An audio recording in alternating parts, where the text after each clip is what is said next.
What's happening, Doper? It's nice to see you again. Oh, hello there, Doper. It's wonderful to see you again too. What are you up to? Oh, not much.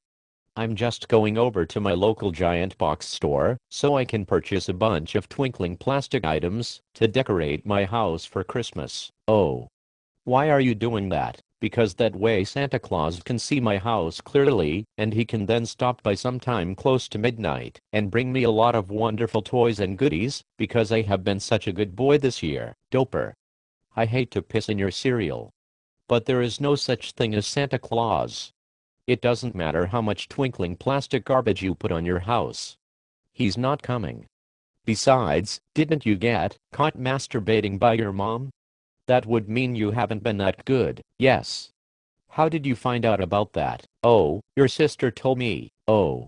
Did you just say there is no such thing as Santa Claus? Yes. How can you know that? Because I have an uncommon ability that is called common sense. What do you mean? I mean that all of the stories and mythology surrounding Santa Claus are just made up to make small impressionable children behave. And worse, the mainstream information deliverers go to great lengths to keep the story going, so that people like you will spend all of the money you don't have to buy all of the total crap they make so you and all of the other kids feel special.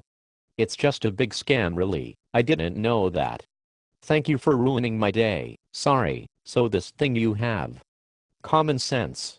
Where can I get some? You can't buy a, Doper.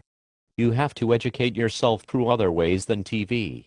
You would be surprised at how many bullshit stories like Santa Claus are out there. Really? Yes. What other bullshit stories like Santa Claus are out there? Great question, Doper. Have you ever heard of a word called racism? You mean like, I'm tan, and you are brown, so that means that you enjoy eating collard greens, and that I like to dip things in mayonnaise, sort of, or that because I'm tan I lack adequate rhythm in which to move my body on a dance floor?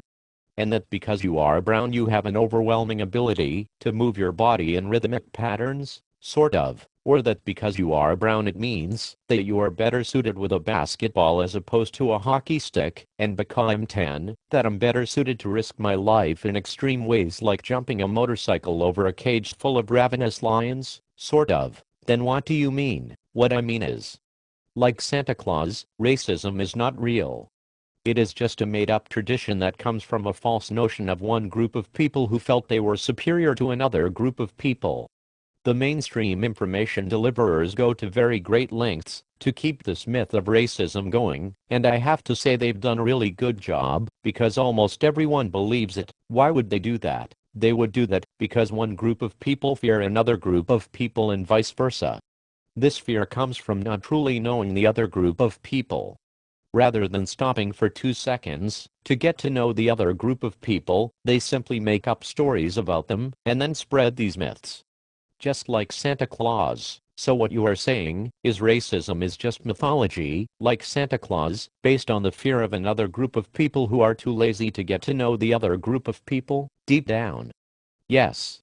Very unfortunately, because this mythology has persisted, a large number of the brown people now live in a state of oppression. What is oppression? Oppression is a circumstance in a society where a certain group of people are not allowed to improve upon their lives at the same rate that the rest of the people within that society do. Is that it? No.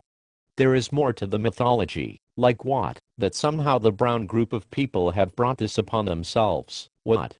Are you saying that the 10 people think that brown people would oppress themselves on purpose? There is a large part of the group that does believe this. Why would the 10 people believe this? Because they lack that thing I was talking about called common sense. Oh. How do they get common sense and stop believing the mythology about racism? It's very easy actually. You simply see it for what it is. Mythology. A facade. Not real. Fake. If everyone collectively does this at the same time, we can all have a good laugh at how gullible we have been in the past. Then we can stop and listen and learn from each other. If we don't do that, then I fear that our divisions will continue to make us weaker. It's important that we are not weak, especially now. Why? Because those who seek to divide us are doing so as a means of controlling us. But that's a whole other conversation. Have a great day, Doper. And remember, next time you see a brown person or a tan person you don't know, smile at them and ask how their day is going. It's that easy. Thanks, Doper. I'll do that.